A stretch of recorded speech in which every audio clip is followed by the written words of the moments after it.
আজকের এই বাজার বা আজকের যে মানবিকের উদারতা, হ্যাঁ, যার অর্থে আজকে এই যে নূর নবী ভাই নূর এক্সপ্রেস, তাই না, নূর এক্সপ্রেস থেকে আমরা দিচ্ছি আমাদের, তো ভাইয়ের সাথে নিয়ে আমরা যাবো ইনশাল্লাহ। আসেন আমাদের সাথে। চুপ, সবাই চুপ। ঠিক আছে, ওকে। আমি হচ্ছে ডন, বুঝছেন? তাড়াতাড়ি খামুকো। মানে ওই খাইতে চাইতেছে, ক্ষুধা লাগছে। খাবার আছে? পাতিল কো তাই কন। পাতিল কনে বসেন না, পাতিল কো। আমরা বাইরে নিয়ে খাম, আপনার দেওয়া লাগবে না। কো দুপুরের টাইম হয়ে গেছে, আমরা অনেক দূর থেকে আমরা মসজিদে যাবো। কো পাতিল কো। ভাতের পাতিল কো কি দিয়ে রান্ধিছেন আমাকে দেখান দেন। আইসেন ভাত খামু। তাহলে কেমন দাওয়াত দিবেন? কি দিয়ে রান্না করছেন? কো পাতিল কনে। কোন ঘরে খাওয়া দাওয়া রে? এই ঘরে আসো দেখি এত বিড়া মানুষের দাওয়াত দিছে দিয়া হিরা আবার লাইট দেন কো। হ্যাঁ কারণ নাই পাতিল কো দেই, তারপরে কো পাতিল কো। ভাই এই ঘরে নিয়ে এসেন, বাইরে নিয়ে এসেন। হায়রে ডনের ডন রে, এইটুক ঘরটা এলাকায় আলাইবো। এইটুক ঘরটা চারজন মানুষ, আসলে মা মাটি মানুষের সাথে আলাদা সম্পর্ক। আমরা মাটির মানুষ। হ্যাঁ, ভর্তা করছেন, খামু একটু। খান দেখি টেস্ট করে কেমন নাকি। ভালো লাগছে। তো বন্ধুরা, আমরা চলে আসছি, বাজার করে নিয়ে চলে আসছি। আমরা ওই জাফরিনাপুর মুখ থেকে শুনেছিলাম যে এইখানে একটা অসহায় ফ্যামিলি, কোনো অসুখ ধরা পড়ছে কি? আপনি একটু বলেন, মানে আসলে কি সমস্যা? ডাক্তার কাছে নেওয়া নাই, বর্তমান জ্বর এসে একবার ঘরে চলে গেছে, জ্বর ডেলা কমছে, দুর্বল। আচ্ছা, এখন আপনাদের বর্তমান ফ্যামিলির অবস্থা কি, মানে চলেন কিভাবে? অবস্থায় তো আগে তারিখ কাজই করতে পারে না, কিন্তু বর্তমান তো আরো একবার ঘরে পড়ে গেছে। ওই মেয়েটা সুতা পেলে তাই দিই। এই মেয়েটা না? তোমার নাম কি? পড়াশোনা করছো কি? কোন ক্লাসে?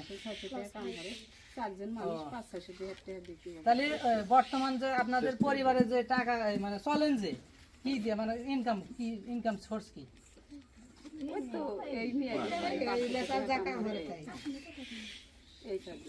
তো আমরা আসছি এই অসহায় ফ্যামিলিটির বাজার নিয়ে আসছি, ওই জাফরিনা আপার কথা মতো আমরা আসছি। এবং আমাদের ডোনার হচ্ছে নূর নবী ভাই, এনার পেজের নাম হচ্ছে নূর এক্সপ্রেস। তো ভাইয়ের আসলে মূল উদ্দেশ্য হচ্ছে ভাই মানবিক কাজ অফলাইনেই করে। তারপরেও আমরা যেহেতু মানবিক কাজগুলো করি, আমি করি, জাফরিন আপু করে, আমাদের আসাদুল ভাইও মাঝে মাঝে করে। তো সেই সুবাদে আমাদের মাধ্যম দিয়ে হলেও ভাই চেষ্টা করছে যে তার পেজটা একটু যেন সামনের দিকে এগোয় এবং এই ভাই যেন বড় বড় ভালো মানবিক কাজ করতে পারে, তাই নাকি ভাই? জি। সেই সম্পর্কে আপনি কিছু বলেন। আসসালামু আলাইকুম।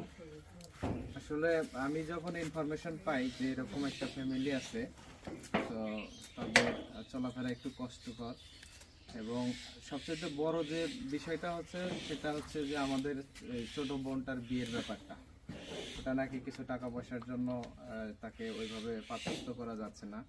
এই জিনিসটার কারণে আমরা সিদ্ধান্ত নেই, আসাদুল ভাই, আমি, জাফরিন আপু এবং আমাদের ফিমোশন ভাই, রফিক ভাই, তো আমরা চিন্তা করি যে আমরা ওনাদের জন্য কিছু একটা করব। তো যার কারণে আজকে আসা, আর আসার সময় যেহেতু ওনাদের চলাফেরা একটু কষ্ট, অর্থনৈতিকভাবে তারা একটু অসচ্ছলতার মধ্যে আছে, যার জন্য আসার সময় কিছু উপহার স্বরূপ কিছু কাঁচা বাজার আর কিছু চাল ডাল নিয়ে আসছি। তো আমাদের মূল উদ্দেশ্য হচ্ছে যে আমাদের এই বোনটার বিয়ের ব্যাপারে আমরা যতটুকু পারি সহযোগিতা করব।